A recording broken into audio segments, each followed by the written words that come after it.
Βιβλία από εκδόσεις Μίνωας και έχω αυτά εδώ τα δύο βιβλία στα χέρια μου, όπου είναι από μια σειρά φαινόμενων αυτή τη στιγμή στο BookTok. Γίνεται ένας χαμός με αυτή εδώ τη σειρά και ο τίτλος του ενός είναι «Μετά τα μεσάνυχτα, Elizabeth Lim και πριν λυθούν τα μάγια» της Liz Braswell.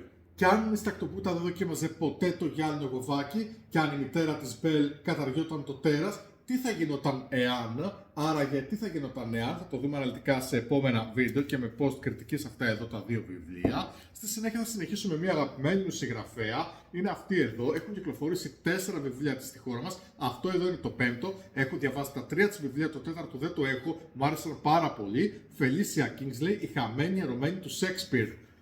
Ένας φιλόδοξος κλέφτης και μία μυστικοπαθής κληρονόμος διεκδικούν το πολύτιμο χειρόγραφο. Το επόμενο βιβλίο είναι αυτό εδώ. Το προηγούμενο της συγγραφέως ήταν το κάθαρμα ζητά βοηθό. Τώρα έχουμε την Χάνα Νικόλ Μάχερ, η μαθητευόμενη και το κάθαρμα. Είναι παγκόσμιο φαινόμενο και νούμερο 1 στο BookTok, όπου η Χάνα Νικόλ Μάχερ είναι μια συγγραφέας βιβλίων ερωτικής φαντασίας και μια booktoker με προτίμηση στους κακούς. Όταν δεν πλάθει κωμικές ιστορίες με καθάρματα και βοηθούς, ακούει τραγούδια της Taylor Swift. Τα μεγαλύτερα πάθη της περιλαμβάνουν ερωτικές ιστορίες, μαγεία, γέλιο και όλα αυτά που δημιουργούν τα μυθιστορήματά της.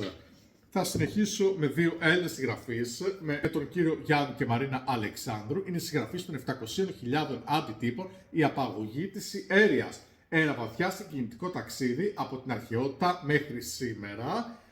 Το επόμενο βιβλίο είναι αυτό εδώ, Μέδουσα. Στην αρχή την λάτρεψαν, κατόπιν την κακοποίησαν και στο τέλος την έκαναν κακιά. Μέδουσα, ιστορικό μυθιστόρημα. Αυτή είναι λοιπόν η ιστορία ζωής του διασημότερου τέρατος της ελληνικής μυθολογίας της Μέδουσας. Και θα κλείσω με το τελευταίο βιβλίο, Ρεμπέκα Γιάρος, η Φλόγα. Και πρόκειται για μια ρομαντική ιστορία, για μια φιλία που μετατρέπεται σε έρωτα. Αυτές είναι νέες κυκλοφορίες, νέα βιβλία από εκδόσεις Μίνωας. Δεν θα μπορέσω να τα πιάσω όλα, θα προσπαθήσω όμως. Θα τα δούμε σε επόμενα βίντεο πιο αναλυτικά. Σε αυτό το σημείο τους ευχαριστώ για όλα αυτά εδώ τα βιβλία τους.